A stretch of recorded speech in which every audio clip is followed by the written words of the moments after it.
quando eu estava na audiência com o Roberto Carlos ficava exatamente assim, olhando para os advogados dele. Ali, os dois conversando. E eu sempre me lembrava da capa desse disco. Está vendo esse olhar dele aqui, o advogado, Roberto, tal, não sei o que, tal. Ele de perfil, estava sentado de frente, então me lembrava dessa cena na casa dessa vendedora, e dessa capa particularmente. E a minha vontade de ler era sair também, mas eu não podia atrapalhar aquilo tudo ali, enfim, não sabia exatamente quais seriam as consequências diante do juiz, promotor, advogados, né? Tive que ficar até o fim. O jornalista, escritor e professor Paulo César Araújo dedicou mais de 15 anos de estudo a uma obra literária, a história de uma pessoa. Durante esse período, fez centenas de entrevistas. Agora, com exclusividade, você vê uma pequena parte de uma conversa do Paulo com o músico Tim Maia, em 1992. Você lembra o dia que você conheceu o Roberto? Não, mas gostaria de esquecer, para nunca mais me lembrar da merda. Não, Roberto, vamos garoto. O livro Roberto Carlos em Detalhes, que foi lançado em dezembro de 2006, logo alcançou as listas dos mais vendidos. Roberto Carlos, aproveitando um artigo do Código Civil Brasileiro que determinava que autores e editores deveriam ter permissão do biografado para publicar, ameaçou com processos. Paulo, onde você estava quando você soube que Roberto Carlos queria sua prisão, que tinha uma multa de R$500 mil por dia? Eu estava assim, como estou aqui com você, dando uma entrevista para o jornal o Globo. O Globo me entrevistou numa tarde, no mesmo momento em que o Roberto estava dando uma coletiva lá em Copacabana. Então eu estava com o repórter, como estamos aqui agora, e toca o celular do repórter do Globo. Era o colega dele lá na coletiva dizendo, olha, o Roberto acabou de dizer aqui agora que vai entrar na justiça, que esse autor se apropriou da história dele, que a história dele é um patrimônio, que invadiu a privacidade dele, que, enfim, que vai procurar a justiça e dentro da lei pedir a proibição do livro. Então foi assim. O que passou na sua cabeça? Levei uma ducha de água fria. Uma coisa é você imaginar que isso possa acontecer, outra coisa é você receber a notícia oficial. Agora é oficial.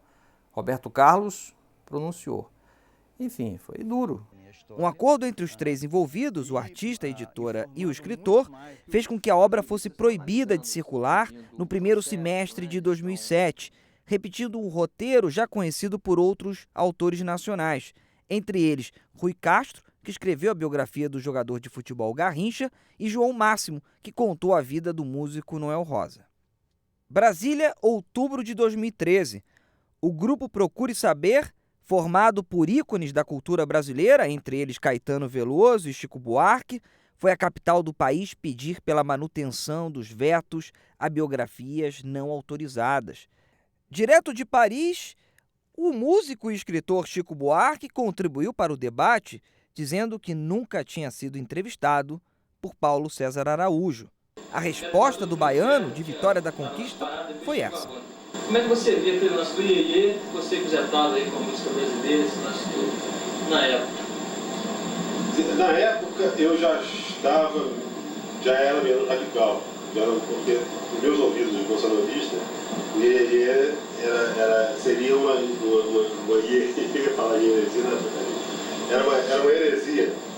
Ainda em outubro de 2013, e depois de muito tempo sem se pronunciar, Roberto Carlos, em uma entrevista exclusiva à repórter Renata Vasconcelos, da TV Globo, apresentou seus pontos de vista sobre a polêmica. Tem que haver um equilíbrio e alguns ajustes para que essa lei não venha prejudicar nenhum lado nem outro. Nem o lado do biografado, nem do biógrafo. O que você perdeu nesses quase 10 anos?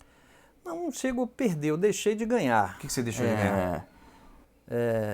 Eu poderia estar... O tempo que eu gastei, por exemplo, reunindo-me com advogados, tendo que responder essas questões todas, enfim, eu poderia já estar produzindo outros temas, pesquisando outras fontes, enfim. Então, nesse sentido, isso me ocupou, né? Ocupou o tempo. Brasília, junho de 2015. 9 ministros do Supremo Tribunal Federal votaram se os biógrafos e editores deveriam ou não pedir licença para biografados ou herdeiros antes da publicação. O resultado, por unanimidade, foi a liberação desse aval. Essa frase da relatora Carmen Lúcia sacramentou a decisão do STF. não é proibindo, recolhendo obra, impedindo a sua circulação, enfim, calando-se não apenas a palavra do outro, mas amordaçando-se a história, que se consegue cumprir a Constituição.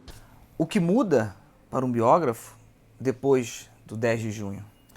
Muda muita coisa. Eu até disse lá no dia que daqui para frente tudo vai ser diferente, né? Eu disse lá no dia 10 de junho. Você imagina, Tiago, que nós não podíamos sequer escolher um tema.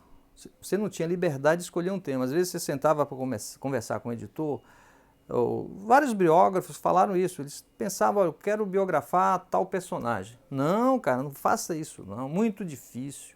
Os herdeiros, olha, ele tem um filho que é complicado, escolha outro. Você imagina. Não é que você não podia publicar nem escrever, você não podia sequer pensar em pesquisar sobre um personagem. Mas isso também vai aumentar a nossa responsabilidade. Eu acho que o que está claro nessa decisão não é o liberou geral, não é que você pode fazer do jeito que quiser, não. Você continua respondendo, você tem que ser responsável, porque se tiver calúnia, nada impede que o personagem, os seus herdeiros, vá à justiça para cobrar, para, enfim, exigir uma resposta em relação àquilo que foi publicado.